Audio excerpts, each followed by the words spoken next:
नमस्कार सर्वांना, स्वागत आहे तुमचं माझ्या चॅनलवर आणि एका नवीन आणि मस्त अशा छान व्हिडिओमध्ये। तर सगळ्यात अगोदर सगळ्यांना श्री स्वामी समर्थ।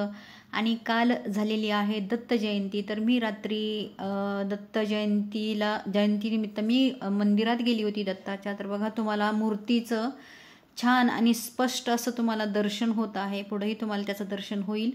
आणि गर्दी बघा किती आहे, आणि छान अशी दिवसाची रूपरेषा असते कार्यक्रमांची, तशी पूर्ण कार्यक्रम झाल्यानंतर आरती झाल्यानंतर ही वेळ होती प्रसादाची, त्याच्यामुळे भरपूर सारी गर्दी होती। तर इथं बघा स्पष्ट तुम्हाला दत्तांच्या मूर्तीचं दर्शन होत आहे।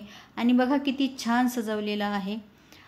तर दत्तांचंही मंदिर सजवलेलं आहे आणि समोरच स्वामींचं पण मंदिर आहे, ते पण सजवलेलं आहे। तर खूप छान आरास केलेली होती। आणि वरती दत्त दिगंबरा लिहिलं होतं, ते पण पूर्ण स्पष्ट दिसत नव्हतं कारण गर्दी खूप होती, त्याच्यातूनच मी हा व्हिडिओ काढला होता। आणि थोडीशी गर्दी कमी झाल्यानंतर आम्ही लागलेलो आहे इथं स्वामी समर्थांच्या दर्शनासाठी बारीला। दत्ताच्या मंदिराचं आम्ही अगोदरच दर्शन घेतलं होतं आणि थोडी गर्दी खूप होती म्हणून थोडंसं थांबलो आम्ही आणि नंतर समर्थांच्या मंदिरात गेलो। तर बघा लाईटीची वगैरे दिव्यांची एकदम आरास केलेली आहे। आणि हे साईडमधनं खिडकीतून सगळ्यात अगोदर समर्थांचं दर्शन झालं।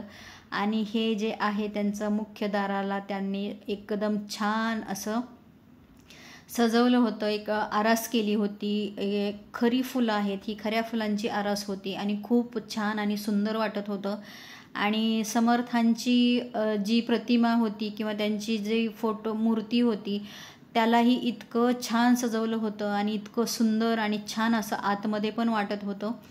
तर गुलाबांचा हार वगैरे त्यांना घातला होता, खूप छान दिसत होतं। थोडंसं तुम्हाला इथं त्यांचंही दर्शन होतं आहे आणि आतलंही थोडंसं दिसतंय, कारण खूप गर्दी असल्यामुळे एकदम क्लिअर फोटो नाही घेता येत। तरी पण मी प्रयत्न केला आहे की एकदम जवळून घेण्याचा, तरी पण झालेलं आहे थोडंसं दर्शन त्यांचं। आणि खूप प्रसन्न आणि छान वाटत होतं त्या आवारात। आणि नंतर मग आम्ही प्रसाद वगैरे घेतला आणि नंतर आम्ही तिथंच साईडला हे बघा पाळणा आहे दत्तांचा।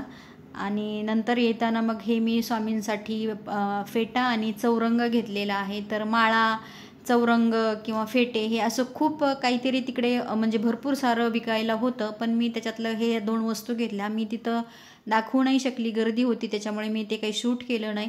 या 2 वस्तू घरी आल्यावर मी याचा व्हिडिओ केलेला आहे। तर कसा वाटला तुम्हाला हा व्हिडिओ नक्की सांगा। आणि व्हिडिओ जर आवडला तर व्हिडिओला लाईक आणि सबस्क्राईब नक्की करा। भेटूया आपण पुढच्या व्हिडिओमध्ये, तोपर्यंत सगळ्यांना श्री स्वामी समर्थ।